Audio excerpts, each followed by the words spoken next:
This is Democracy Now!, democracynow.org, the War and Peace Report. I'm Amy Goodman. We go now to Washington State, where hundreds of undocumented immigrants are on hunger strike to protest the conditions and extremely low wages at the for-profit immigrant prison, the Northwest Detention Center in Tacoma.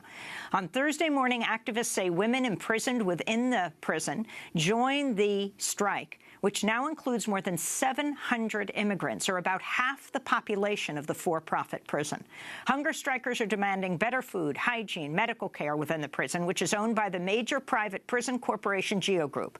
Organizers say prisoners have also launched work stoppages to protest the fact they're paid only $1 a day to cook, to clean, to do laundry necessary to keep the prison running.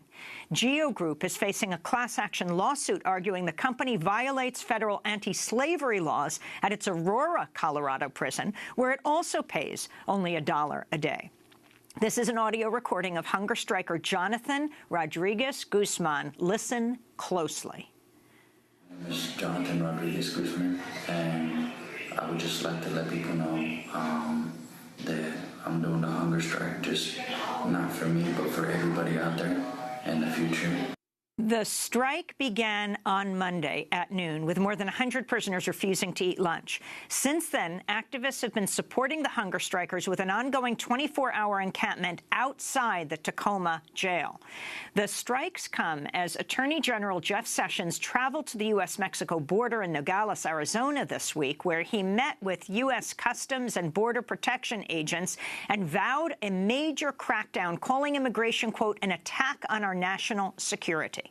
Immigration advocates say the Trump administration's crackdown against immigration and immigrants living within the United States has led to more immigrants being imprisoned at jails, including at the Northwest Detention Center in Tacoma. On Thursday, the New York Times reported in its scramble to find new places to house immigrants arrested in ICE raids, the Trump administration's trying to curtail protections for immigrants being held in county jails, including doing away with the requirement that immigrants have access to translation services. For more, we're joined by two guests. Mara Villalpando is an activist and undocumented immigrant with the group Northwest Detention Center Resistance and the group Mi Gente. And Alexis Erickson is the partner of hunger striker Christian Lopez. Christian was part of the hunger strike in the Northwest Detention Center in Tacoma before he was transferred to a jail in New Mexico, where he's continuing the strike. He's facing deportation to Mexico. We welcome you both to Democracy Now! Let us begin right now with Mara Villalpando. Tell us exactly what you understand is happening in Tacoma. Well, we have now hundreds of people deciding to stop eating since Monday at noon.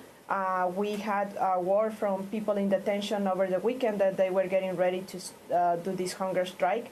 We began with a few numbers. I mean, if you think about the maximum capacity there, 1,575. And we know that it's over capacity. So when we heard that about 100 people, a little bit more than that, were getting ready to strike, we were there ensuring that we will support that. And throughout the week, we saw numbers increasing and increasing. More and more people start joining. Yesterday morning, we heard from the women's section saying that they were ready to also join the strike. And we heard from one of the areas that we had contact from the beginning that they were being threatened with being transferred to a county jail in Oregon, and therefore they decided to stop. But other pods continue joining, and so as of now, we believe we have about 700 people, maybe more than that. It's difficult sometimes to get communications from the inside. Even in one pod, people decided to add a work stoppage, and acknowledging that they are the backbone of that detention center. They also called for a boycott of the commissary and the telephones as well. Alexis Erickson, tell us about Christian Lopez, your partner, who's on hunger strike and has been transferred now from the GEO prison to New Mexico. Well, he was transferred about 3 days ago.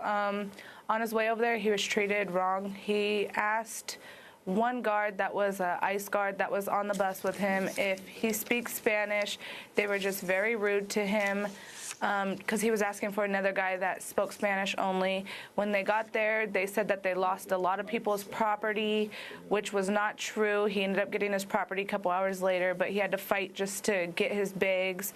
They've just all been treated very wrong, and they said that there is a couple people where he is that are still doing the hunger strike. Have you seen changes in the prison? How long has Christian Lopez been held there? And have you seen changes since the Trump administration took over? He was put in Oregon in February. He did his 20 days he had to do. He was still stuck for another month before he even got switched to Tacoma. When he got switched to Tacoma, he got off the bus the first time and they put him right back on. He ended up going back to Oregon again because they just said your court date's revoked, so he had to come back again. He came back for his court date on April 6th, and he finally got deported 2 days ago, and he was treated really bad in the Tacoma facility. You have how many children together? Are they American citizens? 3. Yes. How old are they? I have a 7-year-old, I have a 2-year-old, and an 8-month-old. Maru Mora Villalpando, can you talk about the fact that this is a for-profit prison and what difference you think this makes? They're being sued under slavery, anti-slavery laws in Aurora, in a jail there. What about in Tacoma? Yeah, we know this is one of the largest detention centers in the West Coast and the nation. They make a lot of money out of engaging our families in there, $165, I believe, per day per person. And the jobs that people are getting paid to do inside for $1 a day is not everything that they do inside. We have reports that people are asked to paint the walls or wax the floors in exchange for having a piece of chicken or a piece of candy. And sometimes not even that. They're just promised that, and that doesn't happen. We also have seen a lot of reports that the food is always bad, but sometimes it's not only that, it's the fact that the portions are getting smaller. And when people complain about that, GEO guards say, well, there's just too many of you. What do you want us to do? We have to leave it there, but we're going to continue the conversation after the show and post it at democracynow.org. We're speaking with Maru Mora Villalpando with Northwest Detention Center Resistance and the group Mi Gente, and Alexis Erickson, whose partner is hunger striker Christian Lopez. As a result, he was sent to a New Mexico jail from Tacoma. That does it for our broadcast. I'm Amy Goodman. Thanks so much for joining us.